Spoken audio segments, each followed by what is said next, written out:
Have you heard what happened with David Allan Coe? The outlaw country legend, known for his raw voice, rebellious lyrics, and a life filled with more controversy than most could ever imagine, has once again found himself in the spotlight.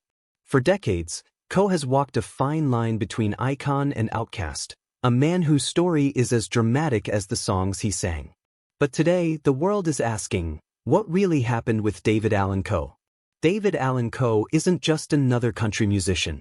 He's one of the original outlaw country pioneers, standing alongside names like Willie Nelson, Waylon Jennings, and Merle Haggard.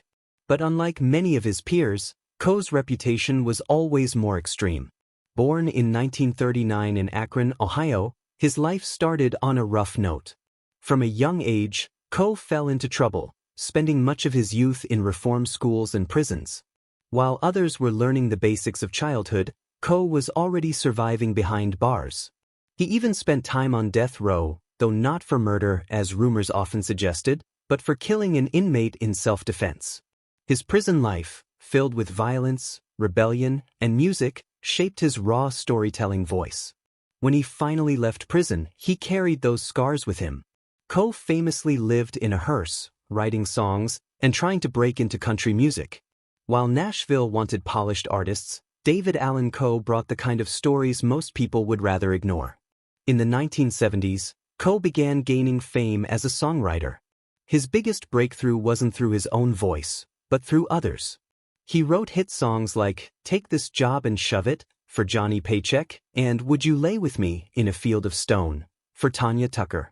These songs skyrocketed in popularity, but few people knew they came from the pen of the unpredictable, wild David Allan Coe. As his own music career grew, Coe became known for blending country with rock, blues, and a raw outlaw spirit.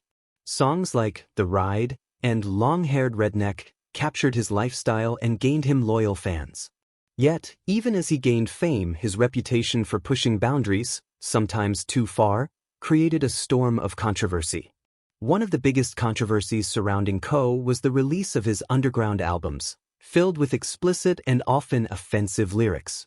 These records weren't officially released in mainstream stores, but their existence spread quickly, painting Coe as an artist who didn't just flirt with controversy but embraced it.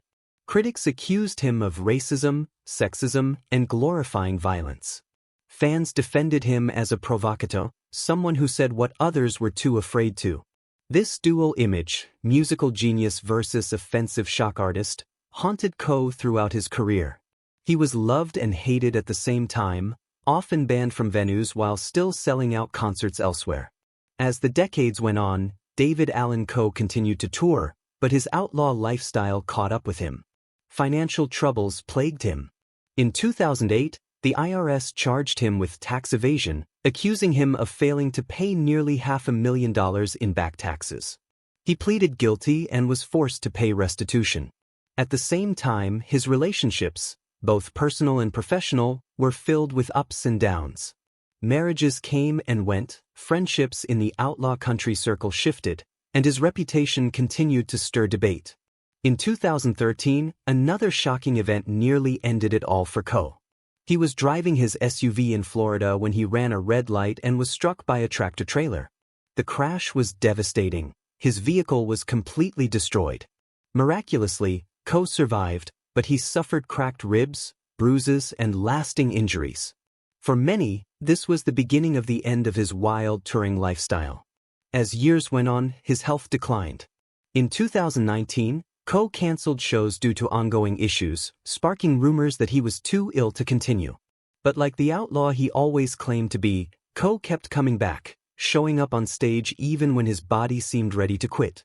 When COVID-19 hit, Coe, like many musicians, faced even greater challenges. In 2022, news broke that David Allan Coe was hospitalized with COVID-19 pneumonia. At over 80 years old, his condition was serious. Fans feared the worst, with many preparing to say goodbye to the outlaw legend. But once again, Coe survived. Against the odds, he recovered and even spoke about how thankful he was for the prayers and support he received. His resilience became another chapter in the story of a man who has cheated death more than once. So, what really happened with David Allan Coe? His story is one of survival, scandal, and songs that refuse to be silenced. But in part 2, we'll dive deeper into his legacy, his influence on outlaw country, and the complicated truth behind the man many call both a legend and a problem.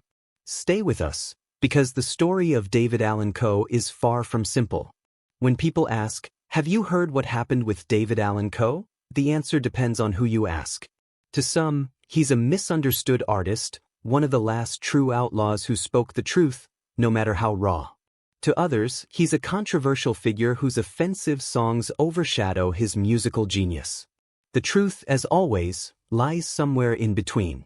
Despite all the criticism, David Allan Coe's contributions to country music cannot be erased. Songs like "The Ride" and "If That Ain't Country" remain iconic, telling stories of broken dreams, poverty, and survival. His work helped define the outlaw country movement, pushing back against the polished Nashville sound. Even artists who kept their distance from his controversies have acknowledged his influence. His ability to write heartfelt ballads one moment and rowdy anthems the next set him apart. For fans, his music gave voice to the struggles of working-class Americans, misfits, and outsiders. What makes David Allan Coe's story so fascinating is his refusal to ever conform. Unlike others who softened with age, Coe kept his rebellious spirit.